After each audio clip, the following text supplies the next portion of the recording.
I sell landscape lighting and exterior lighting basically to homeowners north of $500,000 for the value of their home. Welcome back to Daily Revenue Report. Alex Hormozi goes off in this explosive live discussion breaking down why most entrepreneurs are building the wrong business and burning cash chasing distractions. Alex Hormozi drops brutal scaling advice, seasonal business secrets, and millionaire-level strategy that could completely change how you grow your company. This Alex Hormozi Q&A gets intense fast, so hit that subscribe button because we drop videos like this every single day. Really good. I'm at 310 revenue, 310K, 142 EBITDA.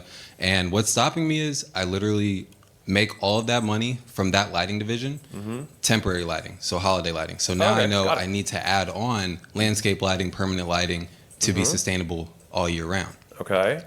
I haven't started advertising for landscape lighting except for the warm outreach that I've done to my temporary lighting customers. So now I need to start working on a proven acquisition channel for new customers.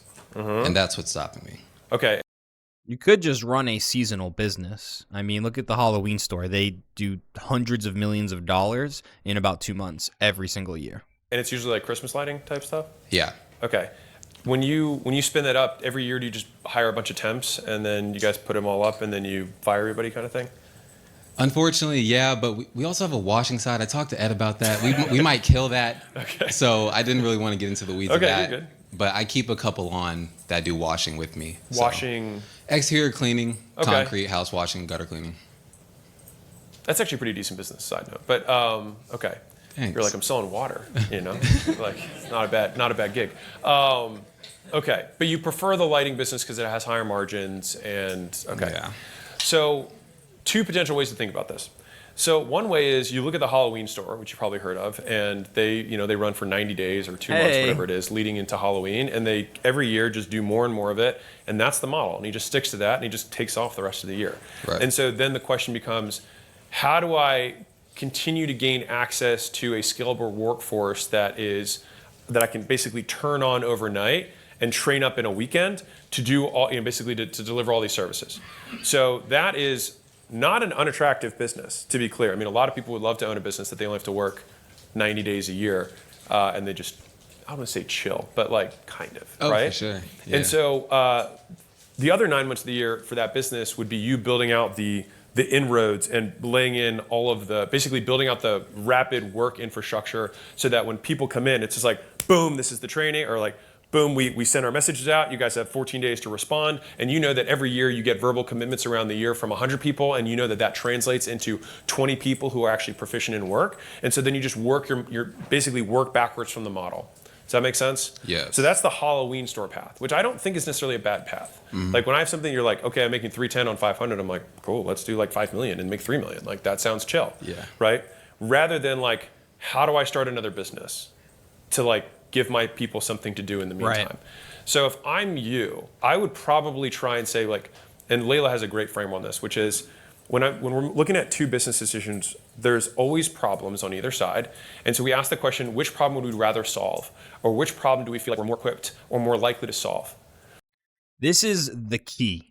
Because I used to chase everything under the sun. I used to follow every fake or real guru. I used to drop tons of money. I've literally dropped tens of thousands of dollars on internet courses. And any one of those businesses could have worked. You just have to stick with it. What happens, though, is you find a business. It's like a honeymoon period, right? Honeymoon phase, just like a new relationship. You think everything's awesome. You're going to kill it. And that kind of builds you up until you get to your first real problem. And then you're like, oh man, this business sucks. But the truth is, all business sucks. And all businesses hit that first real problem. And if you just actually stick with the business and go through that problem, you'll make way more money instead of just doing the whole process over again, firing up a new business, having that honeymoon phase. But then what happens too is you get tired really quickly. I got really tired of that really quickly. And I just wanted to never own a business again and just have a job. And it could have been the end of my entrepreneurial journey right there. But instead, I locked in. I said, I'm just going to do one business. And I ended up picking up poop scooping. And I'm just going to do this one business, and that's it. I'm only going to do this business, and whatever problem I come across, I'm going to destroy and move forward. And I've made more money in this one business than any other business I've made put together. given our current resources, skill sets, et cetera. And so if we're looking at this path one would be like, do I believe it's within my skill set to build the network 9 months a year and build the training out so that when I send the mass blast out, like we're about to go into high season, ready to rock and roll, I can get this percentage of people and I can get them trained up in a weekend and then we're off and running. Do I want to solve that problem, or do I want to build out basically the ascension path from temporary lighting to permanent lighting and kind of build that whole other business? The way I asked the question seemed one-sided, but like that's a real question. Yeah, no, it's a real question, because I could spend 9 months doing that, but I'm not gonna lie, I think I may just get like a little bored, you know, through the rest of the 9 months. Yeah, get a dog, you know.